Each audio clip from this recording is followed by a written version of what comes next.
주일이라고 작정을 하셨는 것 같은데 네, 혀의 열매라는 제목으로 하나님 말씀 증거하겠습니다. 그럼 하나님의 말씀에는 힘이 있고 권세가 있습니다. 하나님께서는 말씀으로 천지 만물을 창조하셨다라는 것입니다. 그래서 그 말씀의 능력으로 모든 것을 이루셨다라는 것입니다. 그리고 하나님의 형상을 닮아 지음받은 인간도 여러 가지 하나님의 속성을 이렇게 부여받았습니다. 사랑하는 것, 또 선한 마음, 거룩한 마음, 또 이런 마음들은 하나님께서 가지고 계셨던 그 본성을 인간에게 이렇게 부여해 주신 것들입니다. 그리고 특별히 말도 마찬가지입니다. 하나님의 말씀에 힘이 있고 권세가 있는 것처럼 사람의 말에도 그냥 음성으로만 그냥 공기를 울리고 진동하고 사라지는 것이 아니라 그 말에도 힘이 있고 권세가 있더라라는 것입니다. 하나님께서 아담을 부르시고는 아담에게 모든 동물들을 다 보여주시고 또 식물들도 보여주시면서 아담이 그들에게 부르는 대로 그것이 그 자체의 이름이 되게 해주셨다라는 것입니다. 그래서 아담은 자기 주위의 환경을 말로서 모든 것들을 결정지어 버렸습니다. 그러니 그 말에 힘이 있고 권세가 있는 것입니다. 여러분, 우리 인생도 말로 결정되는 경우들이 너무너무 많습니다. 말이 씨가 된다라고 흔히 그렇게 말하지 않습니까? 아주 오묘한 것은 이 말에 힘이 있다는 겁니다. 하나님께서 말의 권능을 더하여 주셨고 또 부분적이지만 우리가 뱉는 말에도 힘이 있습니다. 갈라디아서 6장에 보면 사람이 무엇으로 심든지 그대로 거두리라 라는 말씀이 있는데 이 말씀은요, 우리가 단순히 씨를 뿌리는 대로 그 자체로 열매를 걷는다라는 그 이상의 많은 의미를 가지고 있습니다. 그래서 우리가 삶의 태도에 있어서 우리가 열정을 쏟아붓고 또 준비하고 또 애쓰고 또 노력한 이런 것들도 그 열매를 그대로 거둔다라는 것이죠. 그러니 말도 우리가 내뱉는 말도 예외는 아닙니다. 그래서 우리가 말한 대로 그 열매를 거둔다라는 겁니다. 오늘 본문에서도 21절에 혀를 쓰기 좋아하는 자는 혀의 열매를 먹을 것이다 라고 분명히 말씀하고 있습니다. 민수기 14장에 보면 우리가 잘 아는 사건이 있습니다. 이스라엘 백성들이 가나안 땅에 들어가기 전에 12정탐꾼을 가나안 땅에 먼저 보내었습니다. 장차 자기들이 살 땅, 어떤 땅인지.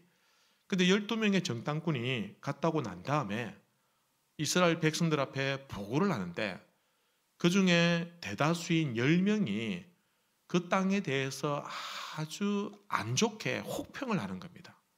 그 땅은 별로 좋은 땅이 아닙니다. 그리고 그 땅에 가면 이렇게 큰 용사 같은 네피림 족속이 살고 있어서 우리가 괜히 들어갔다가 뼈도 못 추리고 그들에게 마치 메뚜기 같은 신세가 될 것입니다. 가면 죽습니다. 라고 하니까 온 이스라엘 백성들이 충격을 받고 낙심하게 된 겁니다.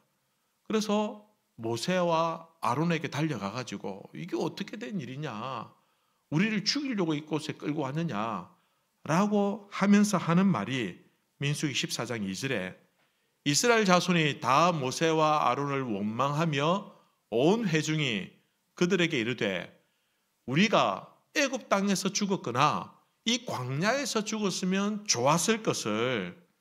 무슨 말입니까? 차라리 애굽 땅에서 노예로 있을 때 그냥 거기서 죽든지 아니면 그냥 광야에서 그냥 죽으면 차라리 좋지. 괜히 그 가나안 땅에 들어가 가지고 그들하고 싸우다가 코피 터지고 박살나고 죽는 것보다는 그게 안 낫겠느냐 라면서 불평과 원망을 다 쏟아부었습니다. 그 말들이 하나님의 귀에 들린 겁니다. 그리고는 하나님께서 그들에게 진노하셨습니다. 내가 너희들에게 가나안 땅을 주겠다고 약속하였고 지금 상황이 볼 때는 너희들이 그렇게 보일 수 있겠지만 나는 분명히 약속하였고 나는 약속한 것을 신실하게 지킬 것이다. 근데 너희들이 이렇게 분노하고 원망하고 악평을 하느냐. 그리고는 하나님께서 그들에게 이렇게 말씀하십니다. 하나님께서 하신 말씀입니다. 그들에게 이르시기를 여호와의 말씀에 내 삶을 두고 맹세하노라. 하나님께서 자신을 두고 맹세하는데 너희 말이 내 귀에 들린 대로 내가 너희에게 행하리니. 어떤 말이 들렸습니까? 차라리 광야에서 죽었으면 좋았을 것을 그 말대로 하나님께서는 이스라엘 백성들 가운데에 2명의 정탐꾼만 딱 순종했는데 그들이 여호수아와 갈렙입니다. 그 둘과 그리고 아직까지 철 모르는 20세 이하 그 모든 사람들 제외하고는 모두가 다 그 광야에서 40년 동안 전쟁으로 죽게 하고 병으로 죽게 하고 나이가 들어서 다 죽게 하셨다라는 겁니다. 그들이 뱉은 말대로 이루어지더라라는 것입니다. 여러분, 우리가 말에 신중을 기하고 특별히 좋은 말을 해야 되는 이유가 여기에 있습니다. 우리가 말한 대로 그 열매를 거두게 될 것이기 때문이다라는 겁니다. 좋은 말을 하면 좋은 열매를 맺고 나쁜 말을 하면 그 나쁜 말 그 자체로 끝나는 것이 아니라 그 열매가 나에게 부메랑 같이 돌아오게 된다라는 겁니다. 옛날에 이야기를 아시는 분들도 많을 겁니다. 박만덕이라는 분이 있었어요. 이분은 백정이었습니다. 고기를 이렇게 파는 그런 그 당시 사회에서는 아주 천한 직종이었습니다. 한 번은 두 사람의 양반이 와가지고는 한 사람이 만드가 거기 고기 한 건 좀 썰어봐라. 내 나중에 가져갈 테니까. 이렇게 하니까 이 만드기가 신분 차이가 있으니까 예 하고는 아무 군소리 안 하고 이 고기를 싸서 딱 드렸습니다. 그리고 또 다른 한 양반이 그걸 보고는 박스방 그 고기 나도 한 건 주게 이렇게 얘기하니까 예 하고는 그 만드기가 고기를 싸가 줬는데 근데 두 번째 주문한 양반의 고기가 첫 번째 주문한 양반의 고기보다 훨씬 더 많고 좋아 보이는 겁니다. 그러니까 이 만드가라고 불러도 첫 번째 양반이 아니 어떻게 이럴 수 있냐 이 고약한 녀석이 차별하는 것이냐 왜 나는 작게 주고 저 사람 많게 주냐라고 얘기하니까 그 만드기 하는 말이 손님 죄송합니다. 앞에 것은 만드기가 자른 것이고 뒤에 것은 박스방이 자른 것입니다. 이렇게 말을 하더라라는 것입니다. 여러분 우리가 식당이나 아니면 고객센터 그죠? 아니면 관공서에서 이렇게 대응을 할 때 요즘에는 좀 많이 좋아졌습니다. 심지어는 녹음까지 해가지고 이제 고소까지 한다고 하니까 말을 조심하는데 예전에 우리가 좀 말을 좀 함부로 하는 분들이 많이 계셨어요.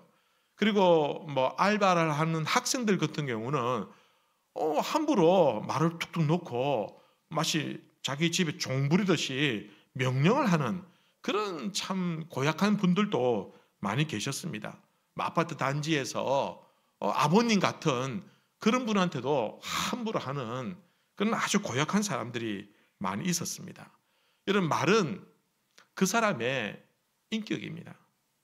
우리가 기분 내키는 대로 말해서는 안 됩니다. 화난다고 해서 그대로 말을 하게 되면 그 열매를 내가 먹게 되기 때문에 결국은 그 말이 나에게도 좋지 않게 결과가 나타나고 다른 사람에게도 자칫 잘못하면 큰 상처를 줄 수 있다라는 것입니다. 우리는 좋은 말, 선한 말, 의미 있는 말, 그리고 창조적이고 그리고 긍정적인 말들을 해야 한다라는 것입니다. 여러분 말한다고 다 그대로 되는 것은 아니죠. 말대로 다 되면 얼마나 좋겠습니까마는 모든 말이 다 능력이 있는 것은 아닙니다. 왜냐하면 그 말에 진정성이 없기 때문입니다. 즉 마음에서 나오는 말이 아니기 때문이다라는 겁니다. 여러분 말이라는 것은 마음에서 나오는 것이어야 됩니다. 마음에 가득한 것이 말로서 나오기 때문에 마음에서 우러나오는 말이 힘이 있고 권세가 있는 법입니다. 그리고 우리는 특별히 영적인 존재 아닙니까? 영적인 존재이기 때문에 그 마음에서, 그 심령에서, 그 정신에서 나오는 말이 힘이 있다라는 것은 너무나도 당연하다라는 것입니다. 마태복음 12장에 보면 예수님께서 이렇게 말씀하셨습니다. 이는 마음에 가득한 것을 입으로 말함이라. 사람은 원래 본성이 그 마음에 가득한 것을 입으로 내뱉는 것이 당연한 것이다. 그리고 마태복음 15장에 입에서 나오는 것은 마음에서 나오나니 이것이야말로 사람을 더럽게 한다 라고 말씀하십니다. 마음에 가득한 것이 나온다고 한다면 마음에 어떤 생각을 가지고 있느냐, 내 마음에 어떤 것을 품고 있느냐라는 것은 너무너무 중요할 수밖에 없는 것입니다. 여러분, 러시아에 그 톨스토이라는 유명한 거대한 거장이 있습니다. 그분이 쓴 글 가운데 이런 글이 있습니다. 자기 집에서 한 번은 두 종이 있는데 밖에서 막 이렇게 시끌시끌 하면서 싸우는 소리가 들리는 겁니다. 밖에 나가서 무슨 일이냐라고 하니까 가만히 들어보니까 두 종이 서로 별명을 부르면서 이렇게 싸우기 시작했다라는 겁니다. 좀 홀쭉하게 생긴 종은 좀 통통하게 뚱뚱하게 생긴 종 보고 야이 고마라고 이렇게 불렀고, 좀 뚱뚱하게 생긴 종은 이 홀쭉하게 생긴 종 보고 이 원숭이라고 이렇게 놀렸다라는 겁니다. 처음에는 아유 곰탱이 같은 게 이렇게 했겠죠. 그러다가 기분 나쁘게 이 원숭이 같은 게 했겠죠. 그러다가 서로 막 감정이 격하게 돼가지고 싸우게 되는데, 그때 이제 이 톨스토이가 그들을 중재하면서 이렇게 말하는 겁니다. 뚱뚱하게 생긴 사람 보고 내 눈에 네가 이렇게 원숭이라고 놀린 것은 사실은 이 사람이 원숭이라서가 아니라 내 마음에 원숭이 같은 마음이 있기 때문이다. 내가 곰이라고 놀린 것은 내 마음에 그 사람이 곰이 아니라 내 마음속에 곰 같은 마음이 있었기 때문이다 라고 그렇게 질책을 하였다라는 것입니다. 여러분, 우리가 다른 사람에게 험담을 하게 되면 내 마음에 그런 마음이 있었기 때문이다라는 겁니다. 이게 성경에서 말하는 원리입니다. 입에서 나오는 것은 마음에서 나오는 것이라고 분명히 말씀하셨습니다. 그러니 우리가 내뱉는 그 모든 말들은 사실 우리 마음에서 나오는 것이라고 한다면 그 사람의 말을 들어보면 그 사람의 마음을 알 수 있지 않느냐라는 겁니다. 성경은 우리에게 이에 대해서 아주 적나라하게 고발하고 있습니다. 마태복음 15장에 보면 예수님께서 하신 말씀입니다. 마음에서 나오는 것은 악한 생각과 살인과 간음과 음란과 도적질과 거짓 증언과 비방이니 이런 것들이 사람들을 더럽게 하는 것이다. 우리 마음에는 온통 이런 거짓되고 잘못되고 악하고 추악한 것들이 많이 꽉 차 있다라고 예수님께서 그렇게 말씀하셨습니다. 여러분, 그러한 것들이 우리의 입을 통해서 말을 통해서 쏟아진다고 한다면 얼마나 추하고 얼마나 더럽겠냐라는 것입니다. 야고보서 3장에 보면요, 여기 보면 이 말에 대해서 아주 참 깊이 있는 그런 가르침의 말씀들이 있습니다. 거기 보면 우리가 다 실수가 많으니 만일 말에 실수가 없는 사람이면 곧 온전한 사람이라. 말에 실수가 없을 수가 없다는 겁니다. 말에 실수가 없다고 한다면 그 사람은 진짜 온전한 사람이다 라고까지 말하였습니다. 그래서 계속해서 야고보서 3장에 보면 이런 말씀을 하고 있습니다. 우리가 말들의 입에 재갈을 물리는 것은 우리에게 순종하게 하려고 그 온몸을 제어하는 것이라. 또 배를 보라. 그렇게 크고 광풍에 밀려가는 것들을 지극히 작은 키로서 사공의 뜻대로 운행하나니 이와 같이 혀도 작은 지체로 돼 큰 것을 자랑하도다. 보라, 얼마나 작은 불이 얼마나 많은 나무를 태우는가. 혀는 곧 불이요 불의의 세계라. 혀는 우리 지체 중에서 온몸을 더럽히고 삶의 수레바퀴를 불사르나니 그 사르는 것이 지옥불에서 나는 것이라. 여러 종류의 짐승과 새와 벌레와 바다의 생물은 다 사람이 길들일 수 있고 길들여 왔거니와 혀는 능히 길들일 사람이 없나니 쉬지 아니하는 악이요 죽이는 독이 가득한 것이라. 참 무서운 말 아닙니까? 여러분, 큰 배도 아주 작은 키로 그 방향을 다 조절하고, 아무리 사나운 야생마라 할지라도 그 재갈을 물리면 얼마든지 길들일 수 있는데, 그러나 우리 온몸을 불사르고 온몸을 굴레 씌우는 이 작은 이 새치혀가 그렇게 중요하지만, 그러나 문제는 이것을 능히 길들일 사람이 없구나. 그래서 이 혀는 불이에요. 불의 세계라. 온몸을, 온 삶의 수레바퀴를 불사르니 그 불사르는 것이 지옥불과 같다라고 말씀하고 있다라는 것입니다. 여러분, 혀를 잘 다스리지 못함으로 참 우리가 참 죄를 짓고 범죄한 것이 얼마나 많습니까? 혀를 잘 사용하지 못함으로 형제에게, 때로는 가족에게 정말 큰 상처를 줄 때가 너무너무 많더라는 것입니다. 무심코 던진 말이었는데 그 말이 칼이 되어서 다른 사람의 그 마음을 파고드는 깊은 상처를 남기더라라는 것입니다. 우리가 정말 말 조심해야 됩니다, 여러분. 말 때문에 큰 공경에 처한 사람들도 많고, 말을 잘해서, 지혜롭게 잘해서 참 위기를 잘 극복한 사람들도 많이 있습니다. 여러분, 특별히 아래 사람들에게, 그죠? 또는 가족에게, 우리 자녀들에게 정말 우리가 말로서 상처 주지 않도록 정말 조심하고 또 조심하고 또 조심해야 됩니다.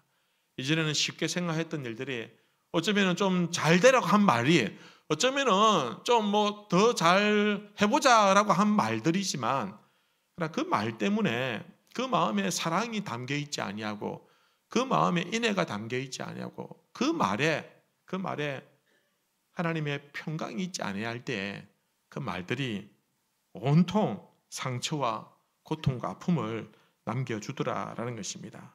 우리 성도 간에도 말 조심하셔야 되지 않겠습니까? 여러분, 좋아할수록, 정말 내가 아끼고 사랑하고 존중할수록 그만큼 더 말에 있어서 지혜가 필요하고 조심히 마치 사른판을 걷는 것처럼 해야 되는 것입니다. 정말 오랜 시간 동안 애써서 갖고 온 그 아름다운 관계가, 정말 오랜 시간 동안 힘들이고 공을 들이고 애써서 만들어진 그 관계가 단 한마디 말로서 깨어지고 금이 가고 다시는 돌이키지 못할 때가 많더라는 것입니다. 여러분, 그래서 교회 안에서 여러분 이름을 부를 때에 여러분 막 좀 집사님, 뭐 권사님, 장로님, 성도님 이렇게 부르시는 게 훨씬 좋습니다. 함부로 이름을 부르는 게 좀 친근한 것 같지만 나중에는요 그렇지 않아요. 여러분 막 교회에서 막 다니다가 아이들이 목사님하고 친하다 해가지고, 야 오늘 조길이 설교가 어떠고 좋다고 그러면 되겠습니까? 안 되겠습니까? 여러분, 우리가 성도님들과의 이름을 부를 때도 정말 친근해서 좀 그렇게 할 수도 있겠지만, 그러나 그 말이 너무 크게 식당에서 다 보고 있는데, 야 누구야? 그게 좋을 수도 있지만 그게 덕이 되지 않을 때도 있더라라는 것입니다. 그래서 정말 후배일수록 또 오랫동안 몇십 년 동안 교회에서 어릴 때부터 성장했거든 내가 보았다 할지라도 공식적인 자리에서 말에 지혜의 옷을 입히고 또 말을 조심할 때에 그 공동체가, 그 관계가 더 아름답게 유지가 된다라는 것입니다. 여러분, 우리가 남을 위한다고 하는 말들일수록 조심해야 돼요. 충고하고 좀 격려하고 좀 위해준다, 좀 잘되라고 하는 말이다라고 하지만, 그러나 여러분 하는 사람은 한 사람이지만 듣는 사람은 수십 명에게 얘기를 들을 수도 있습니다. 그러면 그것도 한두 번이지 그것도 너무 사람을 힘들게 하고 지치게 할 수도 있다라는 겁니다. 때로는 다 알지만, 때로는 내가 할 말이 얼마든지 있지만, 그러나 때로는 입을 닫아버리는 것이, 때로는 침묵하고 지켜봐 주는 것이 더 큰 위로가 되고 더 큰 힘이 될 수도 있더라라는 것입니다. 여러분, 성경에서 형제가 실족하면 어떻게 하라고 했습니까? 연자맷돌을 목에 메고 바다에 던져지는 것이 더 낫다라고 했습니다. 여기서 말하는 연자맷돌은 우리가 품을 만한 그런 작은 것이 아니라 속아 끄는 큰 큰 대형 연자맷돌입니다. 여러분 그거 메고 바다에 빠져가지고 살아날 사람이 과연 있겠습니까? 그만큼 형제를 실족하게 하는 것이 큰 죄다, 큰 죄라고 말하고 있습니다. 형제를 미워하는 자마다, 형제를 나가라고 놀리는 자마다 살인하는 것이라고 성경은 말하고 있습니다.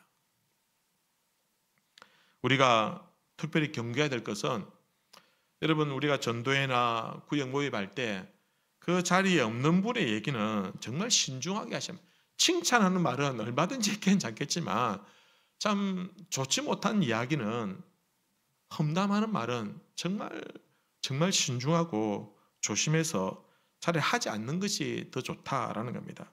그런 말들이 이런 공동체를 병들게 하고 그 공동체에 금이 가게 하고 그리고는 그 공동체가 무너지게 만드는 일이다라는 것입니다. 그것뿐만 아니라 내 자신도 그렇게 좋지 못한 말을 함으로 말미암아 나도 병들게 되는 겁니다. 여러분 안 좋은 말하고 기분 좋다, 상쾌하다 이런 사람이 있습니까? 대부분은 그렇게 안 좋은 말을 하게 되면 그 다음에 계속해서 자기 마음이 아프고 어렵고 힘들고 자기도 괴롭다는 것을 우리가 잘 알고 있다라는 것입니다. 여러분 남들 말을 쉽게 좋지 않게 하는 사람들이 있다고 한다면 여러분 좀 멀리 하셔야 됩니다. 좀 경계하셔야 됩니다. 왜냐하면 그의 입은 쉬지 않고 독과 같은 말을 쏟아 부을 것입니다. 하지만 그 곁에 있으면 있을수록 내 마음이 병들고 황폐화되게 되는 겁니다.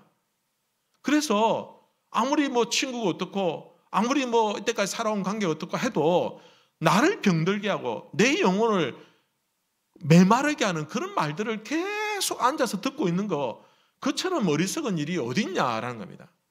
여러분 설령 관계가 좀 어색하게 되더라도 그 이야기는 안 하시는 게 좋습니다 라고 얘기하는 게 오히려 더 좋지 않을까요? 그런 말을 하면은 어색해지겠죠. 불편해지겠죠.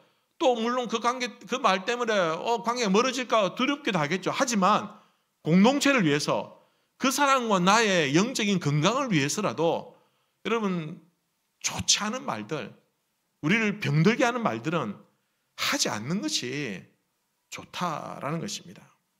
여러분 혀를 길들이기 어려운 우리의 지체이지만 그러나 그대로 내버려 둬서는 안 됩니다. 그래서 우리는 이 혀에 대해서 노력하고 애를 써야 됩니다. 어떻게 할 것인가?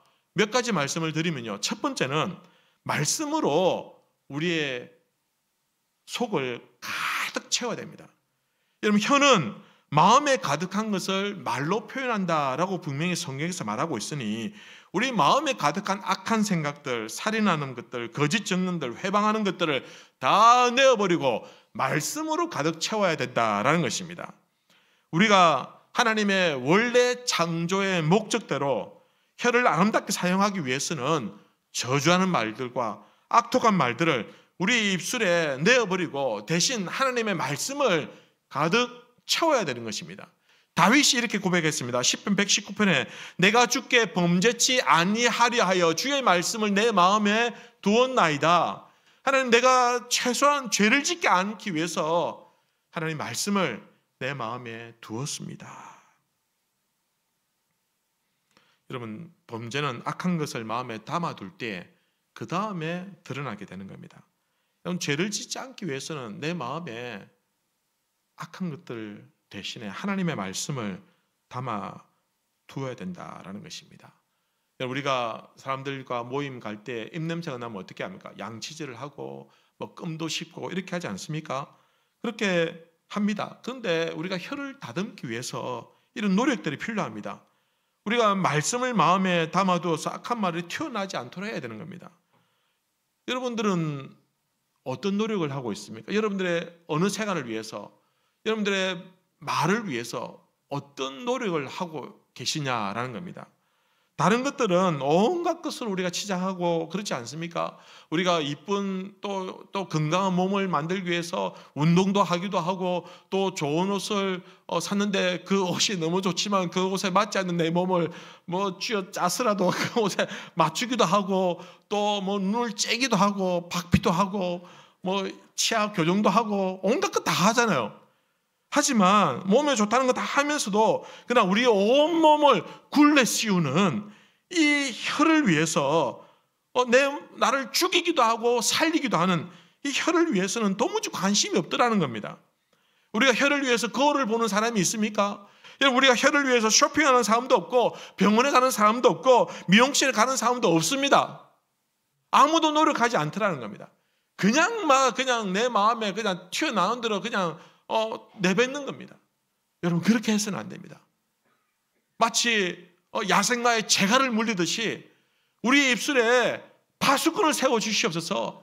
하나님, 내 입에 마음의 문을 차라리 닫아 주시옵소서 라고 하면서 우리의 이 혀를 다듬기 위해서 노력해야 된다라는 것입니다.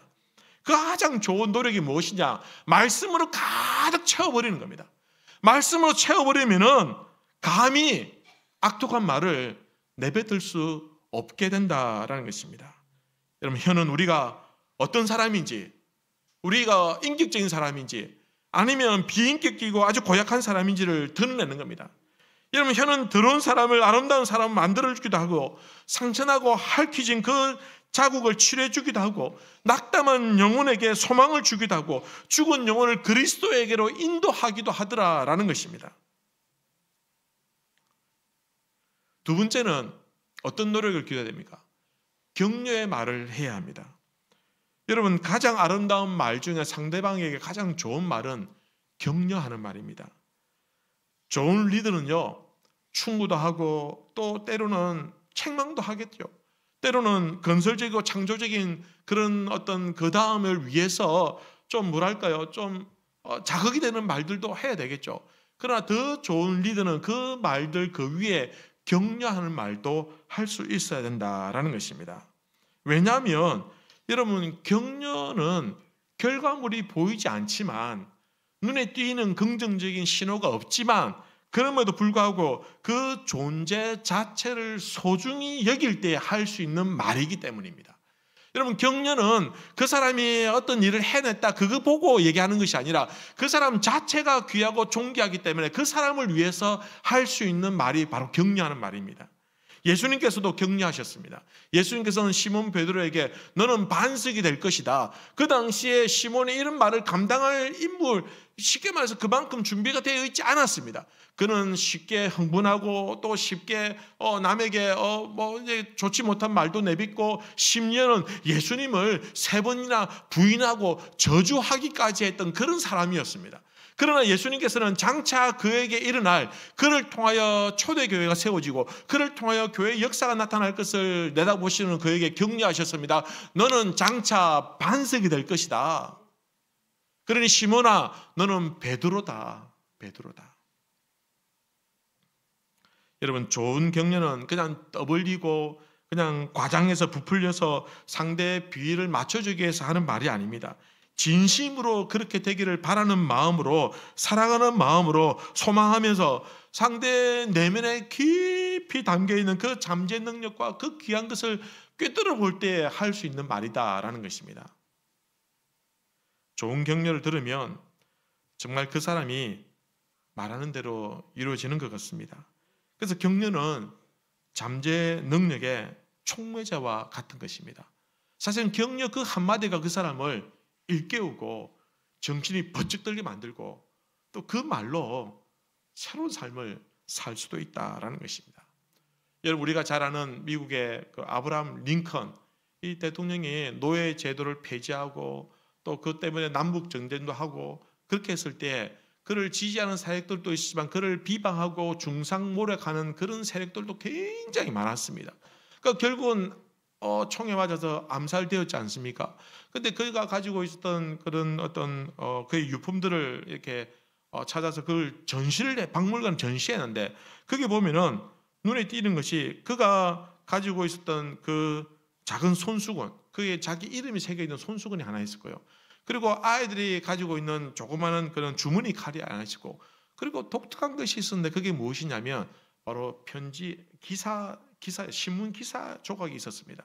근데 그 기사에는 뭐라고 되어 있냐면은 링컨을 칭찬하는 기사가 적혀 있는데 이 이 링컨을 향해서 아브라함 링컨은 역대 정치인 중에서 가장 최고의 정치인이다라고 칭찬하는 그 기사가 자기를 오래 가지고 주머니에 가지고 있었습니다. 자기를 중상모략하고 비방하고 그런 사람들을 만날 때마다 그것 때문에 마음이 무너질 때마다 그런 자기를 격려하는 그 기사를 꺼내보고는 그 기사를 보면서 다시 힘을 내고 다시를 용기 내지 않았느냐라는 것입니다. 여러분, 이와 같은 격려는 한 사람을 하여금 큰 힘을 발휘하게 만들더라라는 것입니다. 지금 우리가 살아가는 시대에 참 비난과 또 정죄, 손가락, 그리고 온갖 무차별적이고 무차별적인 그런 공격들과 그런 어마어마한 이런 어떤 그런 공격들이 가해지고 있는 이 시대에, 여러분, 같은 시대에 같은 장소에서 많은 사람들이 지옥같이 싸우고 그렇게 상대를 끄집어내리고 비방하는 이런 시대에 우리가 살아가고 있습니다. 이럴 때 여러분, 정말 필요한 것이 무엇일까? 오히려 따뜻한 격려 한마디가 아닐까라는 것입니다. 여러분, 멀리 갈 것이 아니라 우리 가까이에서도 우리 가족들, 우리 성도들끼리라도 여러분 그렇게 격려할 수 있으면 좋겠습니다. 여러분, 오늘 우리 장로님 기도해 주신 것처럼 메리 굿잡 이런 캠페인을 하고 있습니다. 여러분, 제 혼자서 막 떠드는 것 같아요. 아무도 별로 관심도 없는 것 같고, 여러분, 이 겨울, 이 황량한 겨울 그냥 보내지 말고 우리가 좀 성경 말씀을 좀 가까이 하고, 그죠? 그리고 또 좀 적어도 일주일에 한 번 정도는 좀 기도 자리에서 가족과 교회와 나라 민족을 위해서 기도해야 될 때 아닙니까? 그리고 또 우리 성도들끼리 좀 평소에 잘 몰랐던 분, 내가 좋아하는 분 이런 거 말고 정말 새롭게 아시는 분과 함께 교제하고 적어도 이름 석자라도 알면서 그리고 반갑게 인사할 수 있는 그런 교제의 폭을 넓히기 위해서 이런 운동을 하자는 겁니다. 그래서 이렇게 해낼 때 우리를 칭찬하자는 겁니다. 메리 굿잡은 칭찬합시다. 우리를 한번 칭찬해 봅시다. 이런 의미가 되는 것입니다. 여러분, 우리 스스로 먼저 격려할 수 있는 우리 성도님들 되시길 바랍니다. 마지막 세 번째는 성령으로 길들여져야 된다라는 것입니다. 여러분, 아무도 이 혀를 제대로 길들일 수 있는 사람이 없다고 했습니다. 감히 그 혀를 길들일 수 있을 정도면 그 사람은 완전한 사람이라고 할 정도입니다. 사람이 길들일 수 없으니 성령이 길들일 수 있다라는 것입니다. 여러분, 성령 충만하게 되면 성령에 의해서 그 생각과 그 마음이 다스려지고 통치받게 된다고 한다면 그 사람은, 그 혀는 성령으로 길들여질 수가 있다라는 것입니다. 여러분, 혀보다도 더 강력한 성령의 능력을 신뢰하시길 바랍니다. 그리고는 우리의 혀를 하나님이여 성령께서 나를 다스려 주시고 길들여 주시옵소서라고, 하나님 내 마음도 다스려 주시고 내 생각도 다스려 주십시오라고 하나님께, 성령님께 맡길 수 있는 우리 성도님들 되시기를 바랍니다. 여러분, 고린도전서 12장에 보면 성령으로 아니하고는 누구든지 예수를 주시라 할 수 없느니라, 예수님을 나의 구주가 되십니다, 예수님 나의 인생의 주인이 되십니다라는 그 말도 내 의지가 아니라 성령께서 그 말을 하도록 우리에게 채워주셨다라는 것입니다. 여러분, 예수 그리스도를 주라고 고백하던 입술은 성령으로 길들여진 입술인 줄로 믿습니다. 저주하던 혀와 저주하던 입술이 회개하고 변화시키는 입술로 변화된 것은 성령에 붙들릴 때에 가능한 역사다라는 것입니다. 우리의 입술이 성령에 의해서 다스려지고 사용될 때 그제서야 비로소 가치 있게 사용될 수 있는 것입니다. 하나님이여, 내 입술에 파수꾼을 세우시고 내 입술을 지켜주시옵소서. 하나님, 불필요한 말들, 비난하는 말들, 무익한 말들, 남에게 상처 주는 그런 파괴적인 말들을 내려놓고 멈추고 오로지 축복하고 격려하는 말들을 하게 해 주시옵소서라고 그렇게 기도할 수 있는 우리 성도님들 되시길 바랍니다. 여러분, 이제 한 해가 이제 정말 다 지나가고 있습니다. 이제 마지막 유종의미를 잘 맺으시길 바라고요. 특별히 우리가 올해 참 말로서, 입술로서 참 부족한 것이 있다고 한다면 회개하는 마음으로, 그리고는 이제 새로운 신년을 맞이하면서는 우리가 좀 더 성숙한, 혀를 잘 길들일 수 있는 성숙한 우리 성도님들이 되시길 바랍니다. 여러분, 혀를 길들일 수 있는 지혜로운 성령에 의해서 다스려지는 사람들 되시길 바랍니다. 그렇게 좋은 말, 격려하는 말, 힘을 북돋아주는 말을 통해서 우리 구역과 우리 전도회가 우리 교회가 더 성숙해지는 그런 좋은 교회가 되시기를 우리 주님의 이름으로 기원합니다. 같이 한번 기도하십시다.